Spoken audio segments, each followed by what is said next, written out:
What induced him to do that? He urged me to go and then to spoil it all. He's jealous. Oh, jealous of what? He knows he's inferior to you and it fills him with black hatred. He's jealous of your shadow, jealous of your world. The man's mad, you can't stop him. He must go back to Ireland. He has suffered terribly. I've done him many and many a wrong. Wrong to love him. Wrong to marry him. No children. A burden when he was trying to save his soul in this new country. Why should he not hate me? Your debt's paid, I tell you. It's done, it's finished. You owe him nothing. If you understood, you could not talk about owing a debt. Sam is part of me and I'm part of Sam forever and ever. And it was long ago when I was very young that I learned that. But it was true and nothing can change it.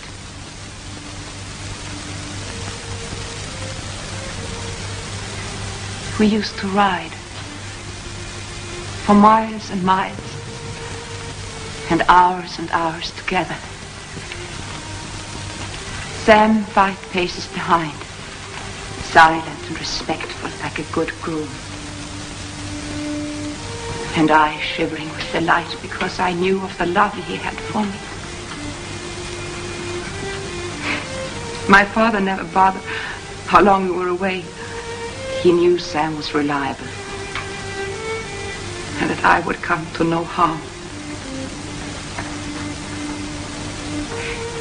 We would sit on the heather overlooking Galway Bay and the ocean beyond. Still, deep and silent as his love for me. I knew about love, you see, for they had talked of it to me in their soft, sweet, wheedling Irish voices. Oh, we never did speak till once when we were in Dublin for the horse show. Yes, Sam was holding my horse and his outside a shop in Grafton Street. As he held the stirrup for me to mount, he suddenly said in his gruff voice, "This is killing me." And I said, "Oh, dear Sam, then I'll save you." That night, I took all the jewels I had brought for the Viceroy's ball, and we rode all the night through the cloudy smur of rain to Drogheda, and found a man with a fishing boat who took us across the channel to Scotland. There we found a horse dealer who sold us 2 beasts, who took us the long, rough ride to Gretna Green. And the blacksmith made us man and wife. And oh, but I was weary.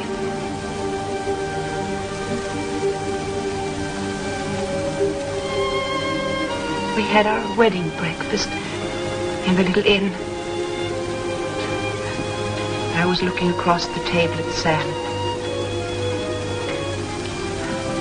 He was tired too. But he was a tidy man who always liked to be busy, and he was cleaning and reloading the big horse pistol we'd brought with us. Laughing, singing a funny little tune to himself. Then my brother Dermot came in. He was a hard rider, was Dermot. That was the only good thing about him. He had a pistol in his hand, and there was murder in his eyes, and he said to me, "Are you married then?" And I said, "Yes." And he said, "Then, by heaven, you shan't enjoy it." And he leveled his pistol at me. But Sam jumped across, covering me with his body. And I reached across for the horse pistol and shot Dermot dead. Under Sam's arm. Under Sam's arm.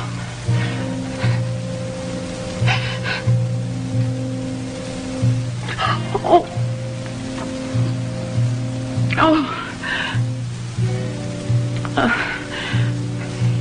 He had a surprised look in his eyes when he crumbled up His pistol went off as he fell. They found the bullet later in the window frame. And that saved Sam's neck, for he took the blame.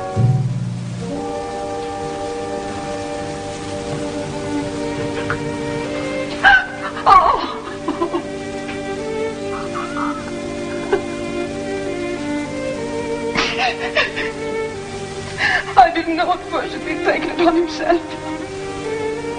I was ill, so ill, and I knew nothing. My family kept everybody away from me. They wanted to avoid the scandal, you see.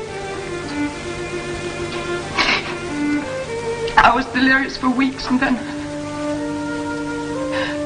I heard what he had done for me. He was in chains, in a convict ship, half a world away from me. He wrote to me, if you honor what has been between you and me, not a word, you must do this for me, my dear darling.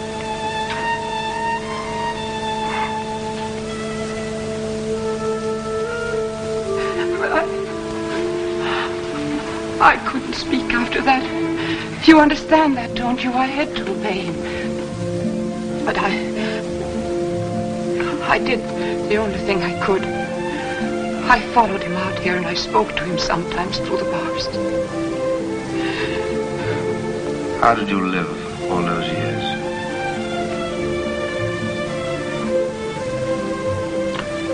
What does that matter now? I thought it would comfort him to know that I was there.